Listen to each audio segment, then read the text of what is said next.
Film dimulai dengan diperlihatkan dua kubu gangster yang sedang berkelahi di penjara.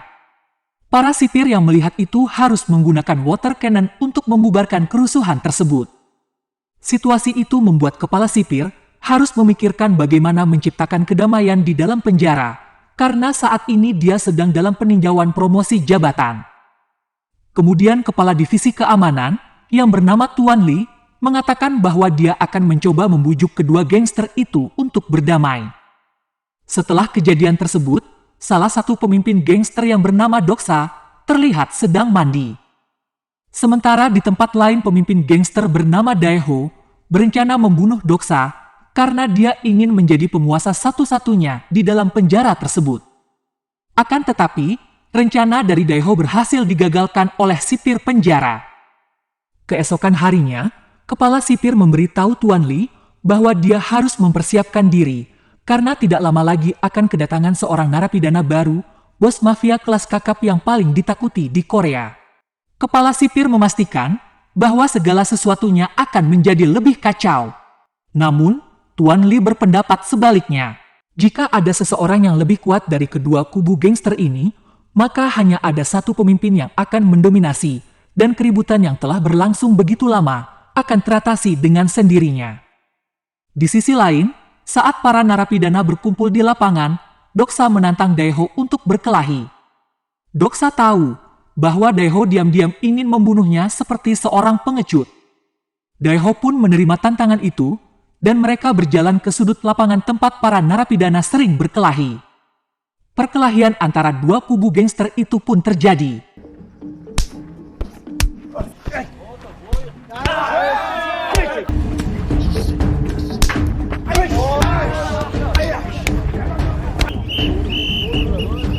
Akibat perkelahian itu, Doksa dan Daeho dipanggil oleh Tuan Lee ke ruangannya, di mana Tuan Lee mencoba membujuk mereka untuk berdamai. Namun, perseteruan mereka begitu sulit untuk didamaikan, sehingga mereka enggan menerima saran dari Tuan Lee. Keesokan harinya, mafia kelas kakap yang dimaksud kepala sipir itu akhirnya tiba di penjara, dan dia bernama Taesik. Ketika sipir membawa Taesik masuk, semua mata narapidana tertuju padanya. Akan tetapi, Doksa tiba-tiba menghina Taesik yang saat itu melintas di depannya. Sebagai tanggapan, Taesik meminta izin kepada para sipir yang mengantarnya untuk memberi Doksa pelajaran. Taesik pun langsung menendang Doksa, dan seketika dia pingsan. Setelah itu, Taesik yang terlihat ditahan sendirian di sel khusus, ditemui oleh kepala sipir dan Tuan Lee. Di sini kepala sipir meminta agar Taesik membantunya mengendalikan Doksa dan Daeho yang selalu membuat masalah di penjara. Jika Taesik berhasil mendamaikan mereka berdua, kepala sipir akan berusaha membantunya selama Taesik berada di penjara. Setelah pertemuan itu, kepala sipir memberi Taesik sekeranjang buah. Di sisi lain, terlihat Daeho yang menceritakan tentang masa lalu Taesik kepada anak buahnya, di mana Taesik dulunya bekerja sebagai satpam keamanan. Sampai suatu hari dia tidak sengaja bertemu dengan sekelompok gangster karena ingin melindungi seorang wanita. Kejadian itu membuatnya harus melawan para gangster yang berjumlah 100 orang. Hebatnya, Taesik mampu mengalahkan 100 orang itu dengan sendirinya. Sejak saat itu, popularitas Taesik melejit hingga ia menjadi mafia nomor 1 di Korea. Keesokan harinya, saat Taesik ke lapangan tempat berkumpulnya para narapidana, ia ditemui dan diberi hormat oleh Daeho dan Doksa. Lalu Taesik meminta kepada Doksa dan Daeho agar mereka bisa berdamai dan tidak lagi saling bermusuhan. Tanpa diduga, mereka berdua pun berdamai dan meminta maaf satu sama lain. Kepala sipir yang melihat hal itu tampak senang, akhirnya dia bisa bekerja dengan lega, karena kedepannya tidak akan ada lagi pertarungan antar geng di dalam penjara tersebut. Setelah itu, rutinitas narapidana tampaknya telah berubah. Sekarang mereka bekerja sama untuk saling membantu, dan mereka bahkan terlihat akur saat berkumpul di lapangan. Saat itu juga, Taesik sudah dijadikan tahanan biasa, dan dipindahkan ke dalam sel Daeho. Singkat cerita, kepala sipir mengumumkan kalau penjaranya saat ini mendapat penghargaan menjadi penjara juara teladan, karena kedamaian antar tahanan.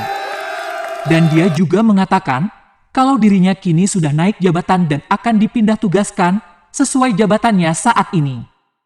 Maka untuk merayakan penghargaan ini, dan juga untuk perpisahan pada kepala sipir, dia mengadakan acara hiburan dengan mengundang grup musik ke dalam penjara untuk menghibur para tahanan.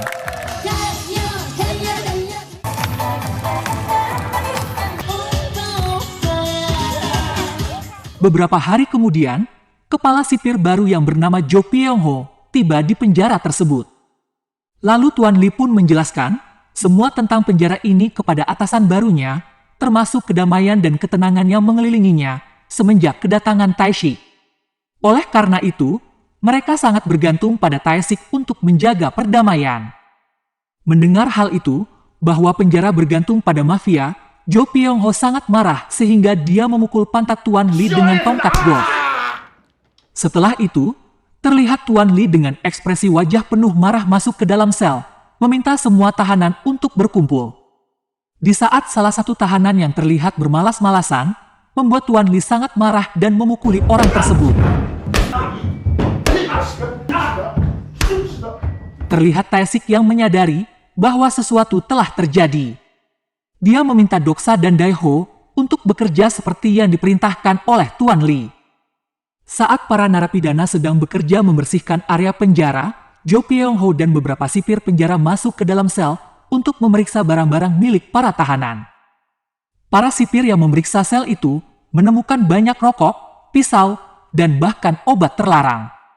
Sejak saat itu, peraturan di penjara mulai diperketat, di mana para narapidana hanya diperbolehkan mandi dengan waktu 30 detik. Akibatnya para narapidana mandi dengan terburu-buru.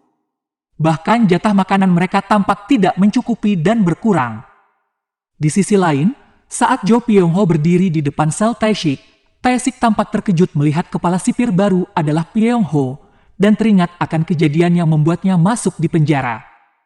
Saat itu, terlihat beberapa pemuda sedang berpesta di sebuah tempat karaoke, ditemani oleh para gadis yang disediakan oleh tempat tersebut. Namun, salah satu pemuda mencampur minuman itu dengan obat-obatan terlarang. Kemudian dia meminta Horan, gadis yang menemaninya, untuk meminumnya. Akan tetapi Horan menolaknya, sehingga membuat pemuda itu marah dan memukulnya dengan botol minuman. Melihat keributan yang terjadi, mucikari pun masuk dan memanggil para penjaga. Tae-sik yang merupakan pemilik tempat karaoke itu juga masuk ke dalam ruangan dan berusaha menenangkan pemuda yang sedang mabuk itu. Akan tetapi, pemuda itu malah mengambil pecahan botol dan menyerang Tae-sik.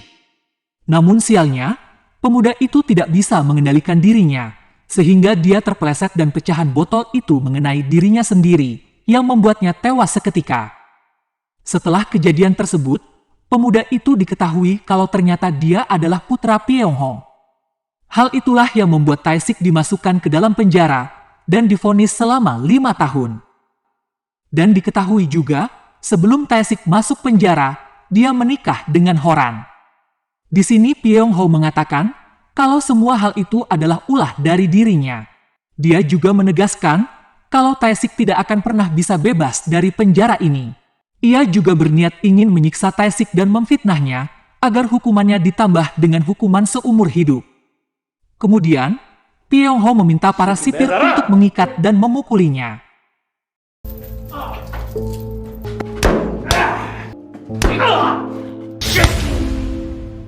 Setelah itu, terlihat Tuan Lee yang tampaknya tertekan untuk bekerja dengan Pyong-ho. Tetapi karena dia tidak punya pilihan lain, dia hanya bisa melakukan apa yang diinginkan atasannya. Kemudian Pyong-ho memerintahkan Tuan Lee agar Doksa dan Dae-ho dikembalikan ke selnya yang dulu.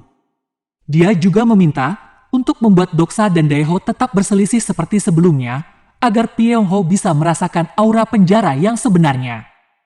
Salah satu narapidana bahkan dibawa ke ruangan Tuan Lee dan dipukuli sampai babak belur, dan menyuruh narapidana itu membuat laporan palsu bahwa pemasok obat di penjara adalah Tae-sik. Keesokan harinya, terlihat Horan yang datang mengunjungi Tae-sik di penjara. Namun di sini sipir penjara diperintahkan oleh Pyong-ho untuk membawa Horan ke dalam ruangannya. Pyong-ho kemudian mengatakan bahwa Tae-sik adalah tahanan teladan, Jadi Horan memiliki hak istimewa untuk bertemu suaminya di ruangan kepala sipir. Horan yang tidak mengenal Pyong-ho, ia pun langsung percaya dan meminum kopi buatan Pyong-ho yang telah dicampur dengan obat tidur. Tidak lama kemudian, Horan pun tertidur. Kemudian Pyong-ho melecehkan dengan mengambil foto tubuh Horan. Setelah itu, Tae-sik dibawa ke ruangan Pyong-ho ditemani beberapa sipir penjara. Tae-sik terlihat sangat marah karena Pyong-ho berani melecehkan istrinya. Namun, Tae-sik tidak bisa berbuat apa-apa karena tangan dan kakinya diborgol. Sampai akhirnya Tae-sik pingsan karena terus dipukuli oleh Tuan Lee atas perintah Pyong-ho. Singkat cerita, Pyong-ho memanggil Doksa ke ruangannya. Di sini Doksa ditawari oleh Pyong-ho untuk dibebaskan bersyarat, asalkan dia mau mengikuti perintahnya. Pyong-ho meminta Doksa untuk menyandera Horan dan menangkap Tae-sik jika dia berani kabur dari penjara. Doksa kemudian menyetujui tawaran itu karena ia merindukan ibunya dan ingin merawat ibunya yang saat ini sedang sakit parah.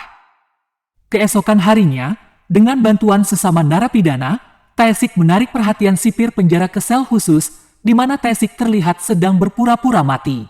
Saat seorang petugas mencoba mengeceknya, Tae-sik langsung menyerangnya hingga dia pingsan.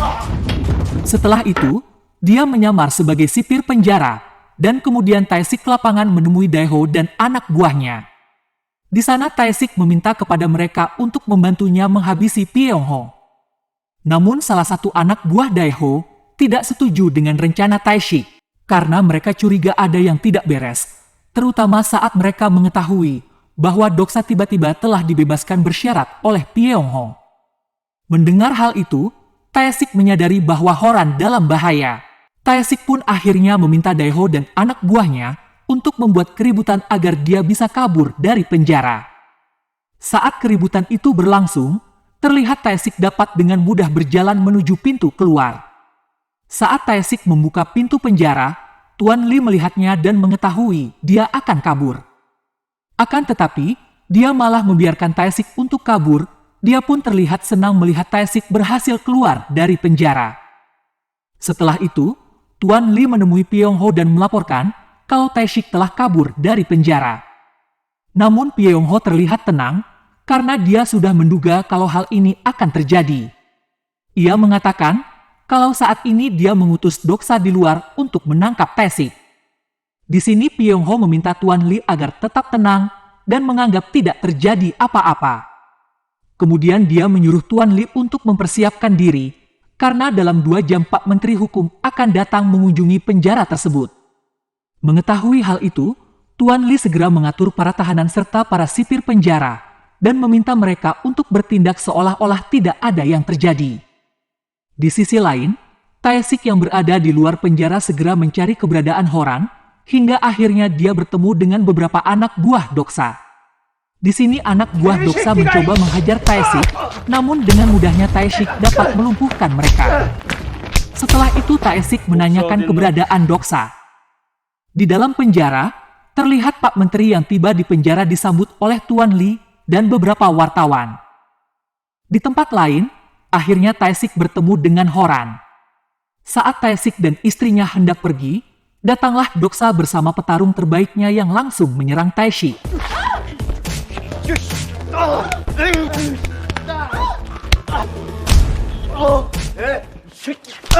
Saat Tae-sik lengah, karena sudah berhasil mengalahkan Doksa, secara tiba-tiba Doksa mengeluarkan pisau dari balik bajunya dan langsung menusuk Tae-sik. Tae-sik yang terluka pun segera membawa Horan untuk kabur. Lalu Tae-sik yang terlihat sudah terpojok, meminta Horan untuk pergi ke kantor polisi dan melaporkan pelariannya dari penjara. Hal ini dilakukan agar bisa menyelamatkan mereka berdua dari pengejaran Doksa dan anak buahnya. Sementara itu Tae-sik mengalihkan perhatian Doksa dan anak buahnya. Terlihat Tae-sik bertemu kembali dengan Doksa, sehingga pertarungan mereka pun berlanjut.